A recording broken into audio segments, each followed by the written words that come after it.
राजाय धीमहि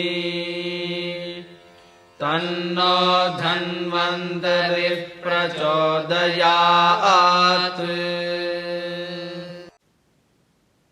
रागादिरोगान् सततानुशक्तान् अशेषकाय प्रस्तुतान् अशेषान् औत्सुक्यमोह अरतिदान् जगान् यो ಅಪೂರ್ವವೈದ್ಯಾಯ ನಮೋಸ್ತು ತಸ್ಮೈ. ಒಬ್ಬ ವ್ಯಕ್ತಿ ಆರೋಗ್ಯವಂತನಾಗಿ ಜೀವನವನ್ನು ಬಾಳನ್ನು ಹೊಂದಬೇಕು ಅಂತಂದರೆ ಅನೇಕ ರೀತಿಯಾದಂತಹ ಕಾರಣ ವಸ್ತುಗಳಿರ್ತದೆ. ಅವುಗಳಲ್ಲಿ ಪ್ರಮುಖವಾಗಿರುವಂಥದ್ದು ನಾವು ಸೇವಿಸುವಂತಹ ನಿಯಮಿತವಾದ, ಪ್ರತಿಯೊಬ್ಬ ವ್ಯಕ್ತಿಗೂ ಹಿತವಾದಂತಹ, ಪಥ್ಯವಾದಂತಹ ಆಹಾರ ಅಥವಾ ಅನ್ನವಾಗಿದೆ. ಈ ಅನ್ನದಿಂದಾಗಿಯೇ ಪ್ರತಿಯೊಬ್ಬ ವ್ಯಕ್ತಿಯು ಪ್ರತಿಯೊಂದು ಪ್ರಾಣಿಯು ಯೋಗ್ಯವಾದಂತಹ ಒಳ್ಳೆಯ ಜೀವನವನ್ನು ನಡೆಸ್ತದೆ. ಪೂಜಿತಂ ಹಿ ಅಶನಂ ನಿತ್ಯಂ ಬಲಮೂರ್ಜಂ ಚ ಯಚ್ಚತಿ ಅಪೂಜಿತಂ ತು ತತ್ ಭುಕ್ತಂ ಉಭಯಂ ನಾಶಯೇದಿದಂ.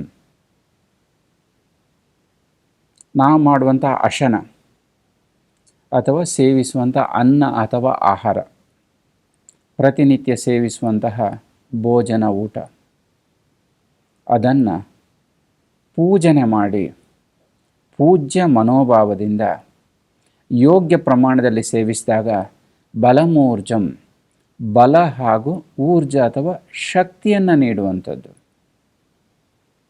ಈ ಬಲ ಅಥವಾ ಊರ್ಜ ಇಲ್ಲಿ ಅನೇಕವಾದಂಥ ಒಂದು ಆಳವಾದ ಅರ್ಥವನ್ನು ಹೊಂದಿದೆ.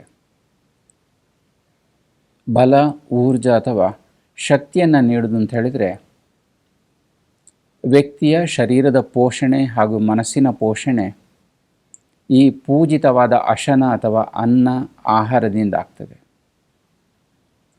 ಇಲ್ಲಿ ಬಲ, ಊರ್ಜ ಅಥವಾ ಶಕ್ತಿ ಅಂತ ಹೇಳಿದರೆ ಶರೀರದ ಪೋಷಣೆ, ಶರೀರದ ವ್ಯಾಧಿ ಕ್ಷಮತ್ವ ಶಕ್ತಿ ಅಂದರೆ ರೋಗ ಬರದಂತೆ ತಡೆಯುವಂತಹ ಒಂದು ರೋಗ ನಿರೋಧಕ ಶಕ್ತಿ, ಇವುಗಳೆಲ್ಲ ಈ ಪೂಜಿತವಾದ ಅಶನ ಅಥವಾ ಅನ್ನದಿಂದ ಉತ್ಪನ್ನವಾಗ್ತದೆ. ಅಪೂಜಿತಂತು ತದ್ಭುಕ್ತಂ ಉಭಯಂ ನಾಶಯೇದಿದಂ.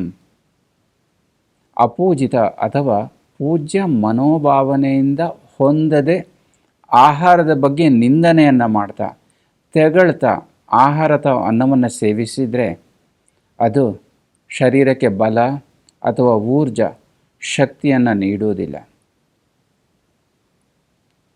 ಯಾವಾಗ ಪೂಜ್ಯ ಮನೋಭಾವದಿಂದ ಆಹಾರವನ್ನು ಸೇವಿಸ್ತಾರೋ ಅಂತಹ ಸಂದರ್ಭದಲ್ಲಿ ಸೇವಿಸುವಂಥ ಆಹಾರದ ಜೀರ್ಣ ಅಥವಾ ಪಚನ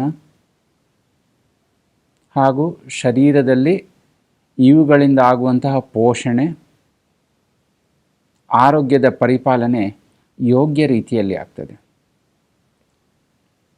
ಸುಶ್ರುತ ಸಂಹಿತೆಯಲ್ಲಿ ಈ ಅರ್ಥಕ್ಕನುಸಾರವಾಗಿ ಒಂದು ಶ್ಲೋಕವನ್ನು ಹೇಳಿದ್ದಾರೆ. ಪ್ರದ್ವೇಷಯುಕ್ತೇನ ಚ ಸೇವ್ಯಮಾನನ್ ಅನ್ನಂ ನಾ ಸಮ್ಯಕ್ ಪರಿಪಾಕಯೇತ್. ಯಾರು ಪ್ರದ್ವೇಷಯುಕ್ತೇನ, ದ್ವೇಷಯುಕ್ತವಾಗಿ, ಸಿಟ್ಟಿನಿಂದ, ಕೋಪದಿಂದ ಆಹಾರವನ್ನು ಸೇವಿಸ್ತಾರೋ ನಾ ಸಮ್ಯಕ್ ಪರಿಪಾಕಮೇತಿ. ಪರಿಪಾಕ ಅಂತೇಳಿದರೆ ಆಹಾರದ ಜೀರ್ಣ, ಸೇವಿಸುವಂಥ ಆಹಾರ ಸರಿಯಾಗಿ ಸಮ್ಯಕ್ಕಾಗಿ ಜೀರ್ಣ ಆಗಬೇಕು. ಯಾರು ಸಿಟ್ಟು ಅಥವಾ ಕೋಪ, ಆಹಾರದ ಬಗ್ಗೆ ಸಿಟ್ಟು ಕೋಪ ಹೊಂದಿ ಪ್ರತಿನಿತ್ಯ ಆಹಾರವನ್ನು ಸೇವನೆ ಮಾಡ್ತಾರೋ ಅಂಥವರಲ್ಲಿ ಈ ಆಹಾರದ ಜೀರ್ಣ ಸರಿಯಾಗಿ ಆಗುವುದಿಲ್ಲ ಅಂಥೇಳಿ ಆಯುರ್ವೇದದ ಒಂದು ಪ್ರಧಾನ ಗ್ರಂಥವಾದ ಸುಶ್ರುತ ಸಂಹಿತೆಯಲ್ಲಿ ಹೇಳಿದ್ದಾರೆ. ಈ ಜೀರ್ಣ ಹೇಳುವಂಥದ್ದು ಆರೋಗ್ಯದ ದೃಷ್ಟಿಯಿಂದ ಅತಿ ಅವಶ್ಯಕ. ಶರೀರದಲ್ಲಿ ಉಂಟಾಗುವ ಎಲ್ಲ ರೋಗಗಳಿಗೂ ಈ ಅಜೀರ್ಣ ಶಕ್ತಿ ಇದೇ ಪ್ರಮುಖ ಕಾರಣ ಅಂತೇಳಿ ವಿವಿಧ ಗ್ರಂಥಗಳಲ್ಲಿ ಹೇಳಿದ್ದಾರೆ.